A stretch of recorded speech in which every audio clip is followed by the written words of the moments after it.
Hi, welcome to our channel. இந்த வீடியோவில் சில தமிழ் நூல்களோட அடைமொழி பெயர்கள் பார்க்கலாம்.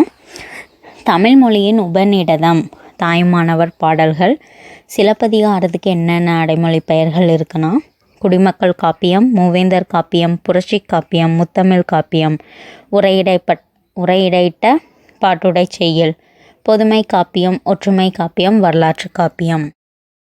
அடுத்து திருக்குறள், உலகப் பொதுமறை, வாயுரை வாழ்த்து, முப்பால், தெய்வநூல், பொய்யாமொழி, தமிழ்மறை, முதுமொழி, பொருளுரை, உத்தர வேதம். அடுத்து வேளாண் வேதம், நாலடி 400, நாலடியார், நெடுந்தொகை, அகநானூறு, தமிழ் 3000, திருமந்திரம், தென்தமிழ் தெய்வப்பரணி, கலிங்கத்து பரணி. அடுத்து மணநூல், சீவக சிந்தாமணி, திருத்தொண்டர் புராணம், பெரிய புராணம், மணிமேகலை துறவு, மணிமேகலை, பெருகுவள, மதுரை காஞ்சி, நருந்தொகை, வெற்றி வேர்க்கை, கூத்தராற்றுப்படை, மலைப்படுகடாம், இரட்டை காப்பியங்கள், சிலப்பதிகாரம், மணிமேகலை, பள்ளிசை, திருமலை அதிபர் பள்ளு, திருமலை முருகன் பள்ளு. புறநானூறுக்கு என்னென்ன பெயர்கள் பார்க்கலாம். புறம், புறப்பாட்டு, தமிழரின் வாழ்வியல், கருவூலம்.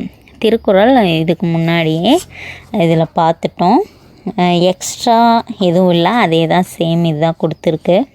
அடுத்து குற்றால குறவஞ்சி, திரிகூட ராசப்ப கவிராயன் கவிதை கிரீடம் அப்படின்னு சொல்லக்கூடியது தான் குற்றால குறவஞ்சி. 10 பாட்டு, இதெல்லாம் 8th நியூ புக்கில் கொடுத்துருக்கு. இந்த இயற்கை ஓவியம், 10 பாட்டு, இயற்கை இன்பக்களம், கலித்தொகை, இயற்கை வாழ்வில்லம், திருக்குறள், இயற்கை இன்ப வாழ்வு நிலையங்கள், சிலப்பதிகாரம், மணிமேகலை, இயற்கை தவம், சிந்தாமணி, இயற்கை பரிணாமம், கம்பராமாயணம், இயற்கை அன்பு, பெரிய புராணம், இயற்கை இறையருள், தேவாரம், திருவாசகம்.